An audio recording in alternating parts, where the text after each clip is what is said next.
Chapter 1. Extramarital Relationships. Life. It's never as simple as it looks from the outside. People see the crown, they see the dresses, the smiles, and they think they know you. But they don't. They never do. When I married Charles, I thought I was stepping into a fairy tale. A princess, marrying her prince. The world watched us, and for a while, it felt like we were living the dream. But dreams, as I learned quickly, don't always come true.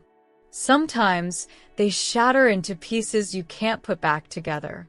I was lonely. I was lost in a world that was too big for me. The palace, the press, the expectations, they were suffocating. I thought I was doing the right thing, being the dutiful wife, the mother to our children. But the truth was I was drowning. And when you're drowning, you'll do anything to stay afloat. That's when I met James. James Hewitt. He wasn't like the others. He was different. He made me feel seen. He made me feel like I wasn't just the Princess of Wales, but Diana, the woman, the person, the human being. He gave me something I hadn't felt in years. Affection, attention, a sense of being wanted for who I was, not what I was. I know people talked. Oh, how they talked. The press, the cameras, the whispers behind closed doors. It wasn't just a fling. It wasn't just a moment of weakness. It was a lifeline. It was the only time I felt like I mattered, like I was more than just a title or a role to play. I wasn't just the wife anymore. I was Diana, a woman who needed love, who needed to feel whole. But nothing is ever simple, is it? The consequences of that relationship, of all the relationships I had during my marriage, were impossible to ignore. I knew the damage it would cause. I knew it would tear at the fabric of my marriage with Charles. But I didn't know how to stop. I didn't know how to make the pain go away. And I thought, maybe if I just kept going, if I just kept searching for something would fill the emptiness inside me. But it didn't. Nothing ever did. I loved Charles. I did. But we were two people who couldn't reach each other. We were two strangers in a marriage that was never what I had hoped for. And as the years went on, the distance grew. The coldness between us became unbearable. So, I sought comfort where I could find it. And yes, I made mistakes. I made choices I regret, choices that hurt people I loved. I hurt Charles. I hurt myself. But I was only human. I was only trying to survive. The world judged me, and they never let me forget it. The rumors, the headlines, the endless speculation about my personal life, it was all too much. They didn't care about the woman behind the headlines. They didn't care about the pain I carried. They just wanted the story, the scandal, the drama. But I wasn't just a scandal. I was a woman who had been broken by a life I didn't choose, by a marriage that was never what I imagined. I was a woman who needed to be loved, to be understood. And for a brief moment, I found that with James. But it wasn't enough. It never was. I'm not proud of my mistakes. I'm not proud of the things I did to try to fill the void. But I can't change the past. All I can do is live with it, learn from it, and hope that one day people will understand the real me. The woman who was just trying to find her way in a world that was too much to bear. And maybe, just maybe, that's all any of us can do. Chapter 2. Bulimia Struggles. When people look at me, they see the princess. They see the public figure, the smile, the wave, the perfect hair, and the sparkling dresses. But behind all of that, there was something else. Something they couldn't see. Something I couldn't hide, no matter how hard I tried. For years, I struggled with something no one knew about. Something I kept hidden in the darkest corners of my life. Bulimia. It wasn't just about food. It wasn't just about my body. It was about everything I couldn't control. Everything that was slipping through my fingers, my marriage, my sense of self, my dignity. It started quietly, like a whisper in my mind, a way to cope with the pain. The pain of feeling so alone, of feeling so trapped in a life I never chose. The pressure to be perfect, to always look like I had it all together, to be the dutiful wife, the perfect mother, the princess who never faltered. But inside, I was crumbling. There were days when the only way I could feel some semblance of control was through my eating. I'd eat, and then I'd purge. It wasn't just about the food, it was about the release. The only way I could push away the emotions that were choking me. The fear, the sadness, the anger, the loneliness. It was my secret, my shame. And I thought if I could just control this one thing, maybe I could feel like I had control over something in my life. But it wasn't that simple. It never is it? The more I tried to control it, the more it controlled me. It became an endless cycle, a battle I couldn't win. Every time I thought I had it under control, it would pull me back in, deeper than before. And yet, no one knew. No one saw the tears I cried behind closed doors. No one knew how hard it was to smile for the cameras when I felt like I was falling apart inside. The world saw the perfect princess. But I was just a woman who was hurting, who was trying to survive, trying to keep it together in a world that demanded so much of me. It wasn't until later that I found the strength to speak about it, to open up. But even then, it was hard. The shame, the guilt, it was overwhelming. I thought people would judge me, would see me as weak. But I couldn't carry it anymore. I had to let it out. I had to be honest with myself, even if no one else understood. I remember the days when I would look in the mirror and not recognize the woman staring back at me. I was so consumed by my own self-loathing, by the belief that I wasn't enough, that I wasn't worthy of love or happiness. But I was wrong.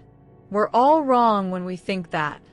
No one should feel like they have to hurt themselves to fit into the mold the world has set for them. It's hard to talk about. It's hard to admit that I was that broken.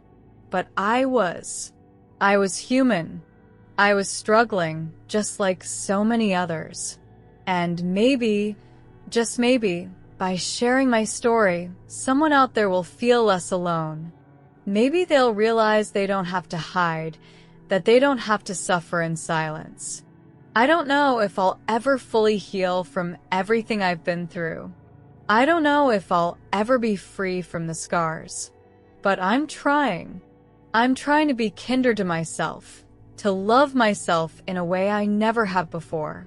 And that's the hardest but most important thing I can do. So, if you ever see me, the princess in the spotlight, just know that there's more to me than what you see. There's a woman who's fought battles, who's faced her demons, and who's learning, slowly, that she's worth more than the sum of her struggles. Chapter 3. Estrangement from the royal family. You know, when I married Charles, I thought I was joining a family, a unit. I thought we were all going to be together, that we would be a team. But what I found wasn't a family. It was an institution, a cold, distant place where everything was about duty, about appearances, about maintaining the image of perfection, no matter the cost. The royal family, oh, they were there, but they were never really there for me. Not in the way I needed them. Not in the way I had hoped. When I needed support, when I needed someone to listen, they were distant, detached. It was as if I was a cog in a machine, just another piece to keep the royal machinery running smoothly. And Charles, well, Charles and I were never what I thought we would be. I loved him. I truly did. But we were two different people, two different worlds colliding in a marriage that was never meant to be. I was young, naive, and full of hope. But he was already a man trapped in his own world, with his own duties, his own expectations. And somewhere along the way, we lost each other. The separation, the divorce. It was painful. It wasn't just the end of a marriage. It was the end of a dream. A dream I had built up in my mind. A dream that I thought would bring me happiness, love, and belonging. But instead, it was filled with loneliness, betrayal, and isolation. The royal family, they weren't there for me. They didn't protect me. They didn't understand me. I was an outsider in a family that was supposed to be mine, and that hurt more than anything. I wasn't just an outsider in my marriage. I was an outsider in the very family I had married into. I remember the times I would sit alone, in the silence of my own thoughts, feeling like I was drowning. I couldn't speak to anyone. I couldn't share my pain. Because in that world, vulnerability was a weakness. And I wasn't allowed to be weak. I wasn't allowed to feel. But I did feel. I felt everything. I felt the weight of the world on my shoulders. I felt the eyes of the public, the press, watching my every move, waiting for me to fail. I felt the coldness of the royal family, the distance that grew between us as time went on. And I felt the loneliness that consumed me, no matter how many people surrounded me. I thought the divorce would be the end of it. I thought it would bring me freedom, but it didn't. It only brought more isolation. The royal family distanced themselves even further. The tabloids had a field day, twisting every word, every action, turning my life into a spectacle. I was no longer the princess they had once adored. I was the fallen one, the one who couldn't make it work, the one who wasn't good enough. But here's the thing, what people didn't see, what they didn't understand, was that I was doing the best I could. I was fighting to survive in a world that was suffocating me. I was fighting for my own happiness, for my own sense of self.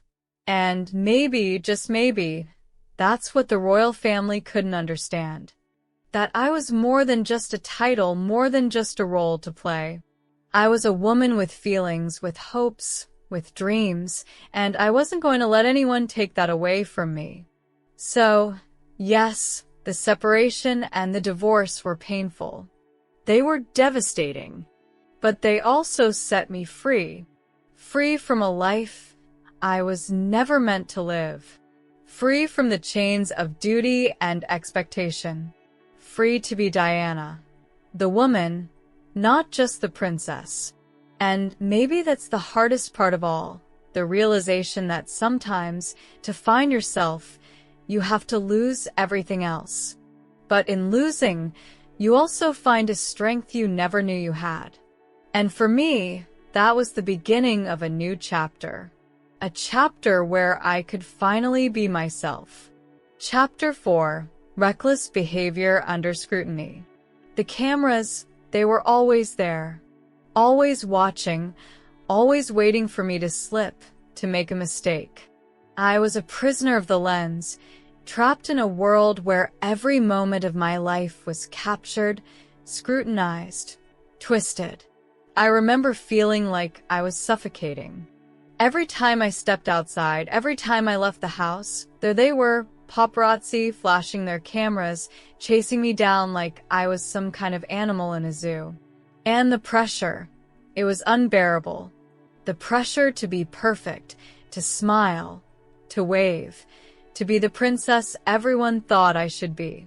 But inside, I was falling apart. Inside, I was a woman who was broken, who was struggling to keep her head above water. And sometimes I couldn't take it anymore. I would lash out. I would do things I later regretted, things that in the moment felt like a release. I would act out, be reckless, because it was the only way I could feel something other than the constant weight of being watched, judged, and criticized.